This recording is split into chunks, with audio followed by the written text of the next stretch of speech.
सौफीनीस ने बच्ची को जो है वो तैयार किया है। जो हवाओं से टकराता है उसे तूफान कहते हैं। जो हवाओं से टकराता है उसे तूफान कहते हैं और जो तूफानों से टकराता है उसे युवक कहते हैं। आदरणीय व्यासपीठावर विराजमान प्रमुख पाहुणे आणि माझ्या लाडक्या बालमित्रांनो, अस्सलामु अलैकुम। मी मोहम्मद फातमा मुशर्रफ अहमद। आज मी 26 जानेवारी या विषयावर बोलणार आहे। मित्रांनो, आज 26 जानेवारी म्हणजे प्रजासत्ताक दिन। त्यासाठी सर्वप्रथम मी आपल्या सर्वांना शुभेच्छा देते आणि माझ्या भाषणाला सुरुवात करते। मित्रांनो, आज आपला भारत देश विश्वगुरु बनत आहे, परंतु असतो अनेक समस्यांनी वेढला गेलाय।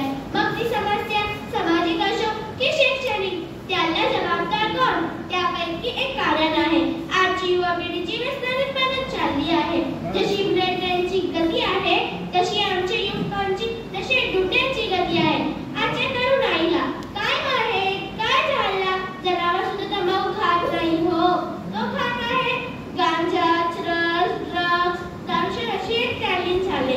व्यसनाच्या आहारी जाऊन त्या हे सुद्धा माहिती नाहीये की ज्याच्या अंगात पाय मारेल तिथे काय दारू काढणे, पाणी काढण्याची ताकद आहे, तो आता पाय मारेल तिथे दारू काढण्याच्या नादात आहे। एक युवक ते होते ज्यांनी देशाला आजादी दिली, हसत हसत फासावर गेले। आमचा देश स्वतंत्र झाला तो अनेकांचे रक्ताने, त्यासाठी अनेक महिलांचे कुंकू पुसले गेले। तेव्हा कुठे आम्हाला स्वातंत्र्य मिळाले, महान मला म्हणावेसे वाटते।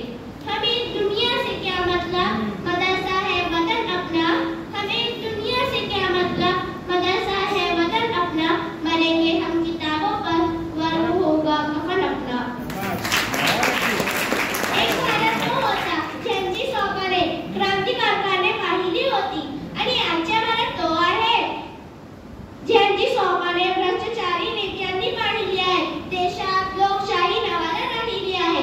एक काळ तो होता जेव्हा माझा देश सोने की चिडिया मेहनत आणि आज तोही काळ